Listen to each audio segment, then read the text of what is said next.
مرحبا بكم في بجاية، جوهرة الشرق الجزائري. نبدأ جولتنا السياحية من قلب مدينة بجاية، ونتجول في الشارع المخصص للمشاة إلى ساحة بلاس غيدون المحاطة بالمقاهي النشطة والبنك القديم والفندق التاريخي الذي استضاف شخصيات بارزة من بينها الرئيس البرتغالي تكسيرا. فوق الساحة نجد وكالة أونات بجاية التي تقدم أفضل الخدمات السياحية من حجوزات واستشارات لاكتشاف كنوز المنطقة. وليس بعيدا نقف عند جمال ساحة فيليب الخضراء ومسجد سيدي صوفيا التاريخي.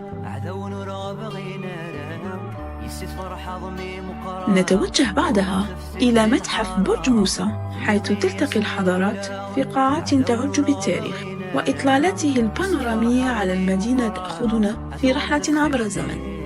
ثم نتابع سيرنا نحو قصبة بجاية بأزقتها الضيقة وأسوارها العتيقة التي تنبض بعبق التاريخ.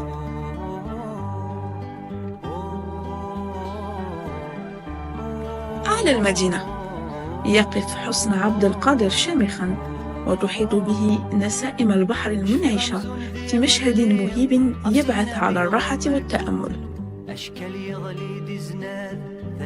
نغادر المدينة نحو أحضان الطبيعة، حيث سد إغزروفتيس يعكس صورة الجبال من حوله، وشلالات كفريدة تسحر الزائر بمنظرها الطبيعي الأسر وسط الخضرة.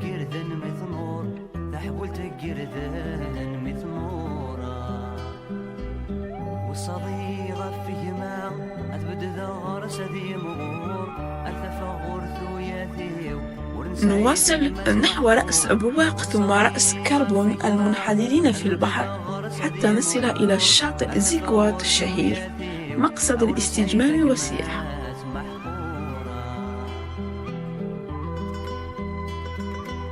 ومن هناك نصعد إلى قمة القرود، الحارس الصخري المأهول بقردة الماغو البرية. يمتد الطريق بمحاذاة ساحل الساحل الخلاب حتى تظهر لنا جزيرة البيزون، تحلق فوقها النوارس معلنة الوصول إلى ميناء تالايلف، حيث ترسو قوارب الصيد في هدوء. وفي نهاية الجولة يحين وقت الاسترخاء مع مطاعم وسط الطبيعة وأنشطة جماعية وعطلات نهاية الأسبوع شاليهات مريحة.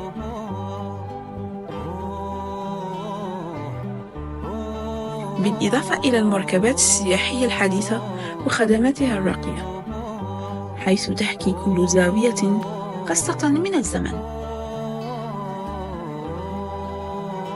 وها هي يما غورايا تلوح لنا في الأفق، شامخة كرمز أبدي تحتضن بجاية وتكمل حكاية مدينة لا تنام.